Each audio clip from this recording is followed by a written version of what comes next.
রনি তখন কলেজের ছাত্র। ছোটবেলা থেকেই তার কৌতূহল অদ্ভুত জিনিসের প্রতি।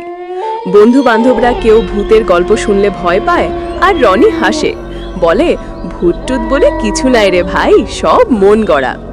কিন্তু সেই অহংকারের জবাবটা রনি পেয়েছিল এক দাওয়াতের রাতে। সেদিন বিকেলে রনি ফোন পেল তার এক পুরনো বন্ধু আরাফাতের কাছ থেকে। শোন, আজ রাতে আমাদের গ্রামে এক জমিদার বাড়িতে বড় দাওয়াত আছে, তুই কিন্তু আসবি। আমার মামার বাড়ি, পুরনো জমিদারদের বাড়ি, খুব ঐতিহাসিক জায়গা। রনি কিছুটা দ্বিধায় পড়ল, কারণ জায়গাটা শহর থেকে প্রায় 20 কিলোমিটার দূরে। কিন্তু বন্ধুর কণ্ঠে এক অদ্ভুত আকর্ষণ ছিল। চলেই আয় না, সবাই আসবে। রনি রাজি হয়ে গেল। রাত 8টার দিকে সে রওনা দিল মোটর বাইকে করে। রাস্তা কাঁচা, চারপাশে গাছপালা, মাঝে মাঝে দূরে গ্রামের আলো। যতই এগোতে লাগলো ততই আশেপাশে নীরবতা নেমে এলো। বাতাসে এক ধরনের স্যাঁতস্যাঁতে গন্ধ, যেন বৃষ্টির আগের ভাব। দূরে আকাশে ঘন কালো মেঘ জমছে। প্রায় 1 ঘন্টা পর সে পৌঁছে গেল সেই জমিদার বাড়িতে। একটা বিশাল লোহার গেট, গেটের ওপারে ধসে পড়া প্রাচীর, ভাঙা ছাদ আর লম্বা সিঁড়ি বেয়ে ওপরে উঠছে কিছু লোক।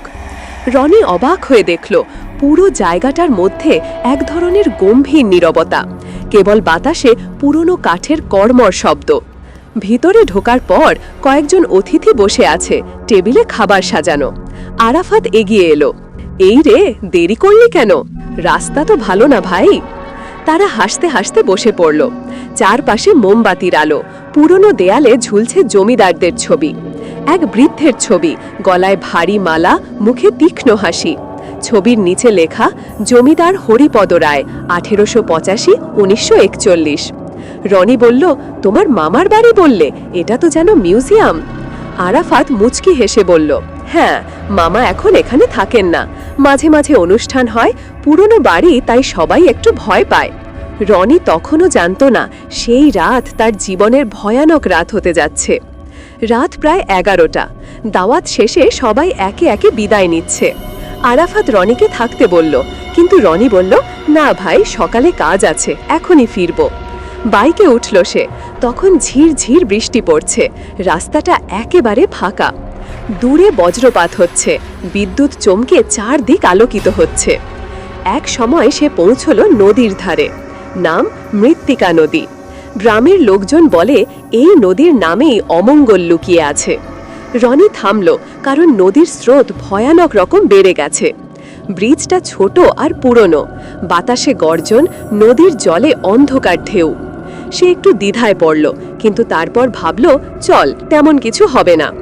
ব্রিজে উঠতেই একটা তীব্র শব্দ, খচ খচ, কাঠের স্লিপার ফেটে যাচ্ছে।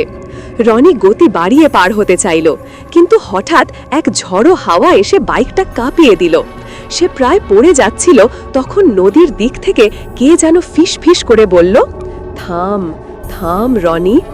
রনি ভয়ে চমকে চারিদিকে তাকালো। কেউ নেই, শুধু নদীর গর্জন।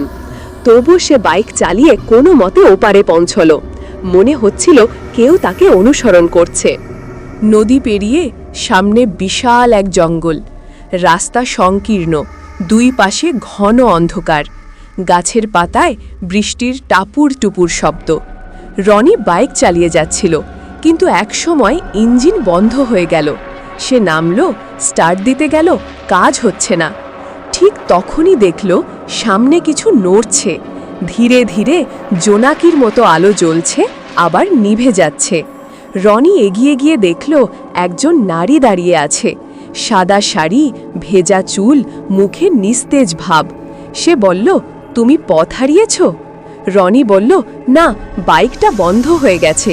নারীটা হেসে বলল, ওপারে আমার ঘর, এসো একটু বসো। রনি প্রথমে ভয় পেলেও আশেপাশে কেউ না থাকায় ভাবল হয়তো গ্রামের মানুষ। সে নারীর পেছনে হাঁটতে লাগল, কিন্তু কিছু দূর যেতেই দেখল নারীর পা মাটিতে ছোঁয় না, সে ভেসে যাচ্ছে। রনি স্তব্ধ, শরীর কাঁপতে লাগল। পেছনে ফিরতে গেল, কিন্তু হঠাৎ বাতাস জমে গেল বরফের মতো ঠান্ডা।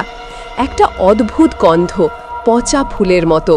নারীটা ঘুরে তাকাল, চোখ দুটো লাল, মুখের চামড়া ফাটা, দাঁত বেরিয়ে আছে। সে চিৎকার করে উঠল, তুই আমার জমিদারের অতিথি, এখন তোর ফেরার সময় নাই।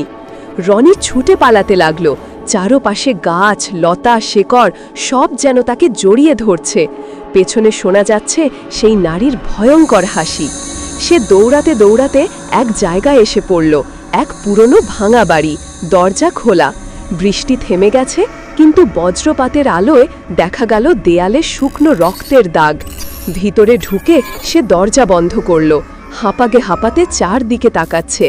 একটা টেবিলে পুরনো ছবি, জমিদার হরিপদ রায় এবং তার স্ত্রী।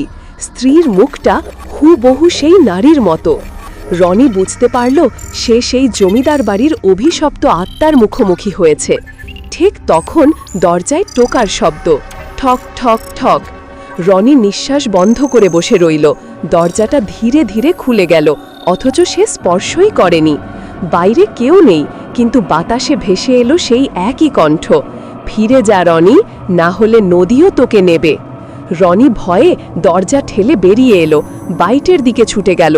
আশ্চর্য, বাইকটা এবার নিজে থেকেই স্টার্ট হয়ে গেল।